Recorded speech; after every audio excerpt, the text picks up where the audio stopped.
Certains, quand ils me voient, ils disent que c'est peut-être difficile pour moi, mais des fois, j'ai un peu mal à mes jambes, mais j'arrive quand même à marcher comme ça et ça me dérange pas. Ça me fait pas mal.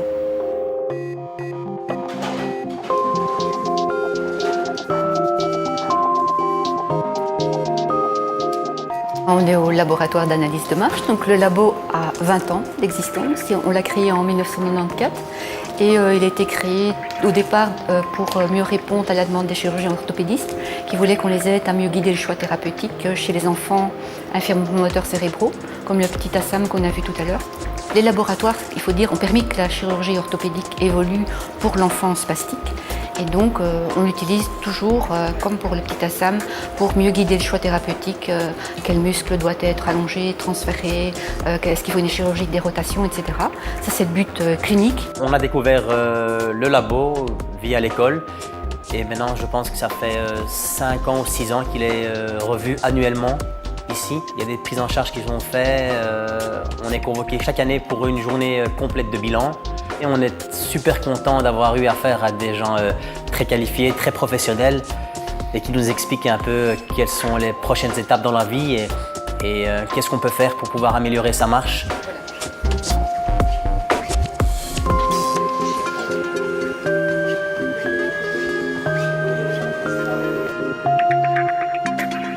Donc je me retrouve ici au labo de marche aujourd'hui pour la simple et bonne raison que la firme OVH a voulu me faire essayer différentes prothèses avant de me dire prends celle-là ou que je choisisse laquelle est la bonne. Tout simplement parce qu'il y a plusieurs modèles. Ça me fait plaisir parce que moi je peux me tester, je peux voir jusqu'où je peux aller. Je suis monté à 3,5 km/h et c'est chouette parce que bon, avec la prothèse je marche de temps en temps sur des courtes distances, mais c'est pas moi qui vais entreprendre une grande marche avec. Donc ici, ça me fait plaisir de venir. Des fois, oui, j'aimerais bien aller un peu plus haut, donc c'est à voir avec les organisateurs si c'est possible et ceux qui s'occupent de moi. Franchement, ça m'apporte beaucoup et voir un peu jusqu'où je peux aller. Le laboratoire a aussi une vocation recherche, où comme on a vu avec Jérémy, on utilise le labo pour évaluer l'effet, comme lui, d'une prothèse. Est-ce que sa prothèse hydraulique va lui permettre d'avoir un meilleur déplacement que sa prothèse mécanique? La marche est très coûteuse d'un point de vue énergétique et donc ça les limite dans leur périmètre de marche, ça limite dans leurs activités de la vie de tous les jours, dans leur qualité de vie.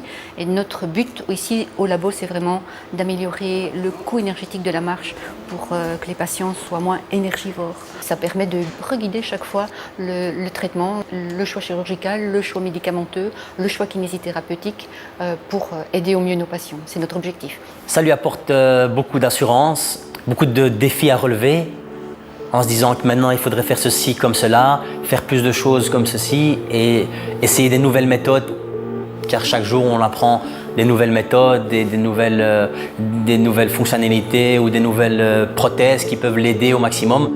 Pour moi, un rêve, c'est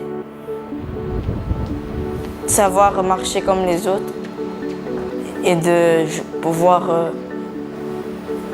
marcher dans la rue sans que les autres ils me regardent.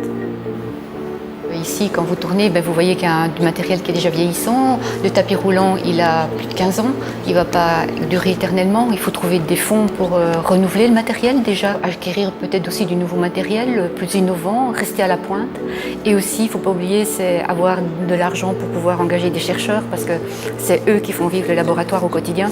Dans la vie de tous les jours, ce sont mes doctorants qui font que le labo vit et est ce qu'il est devenu. Et donc, trouver des fonds pour les engager, ça reste quelque chose de très difficile.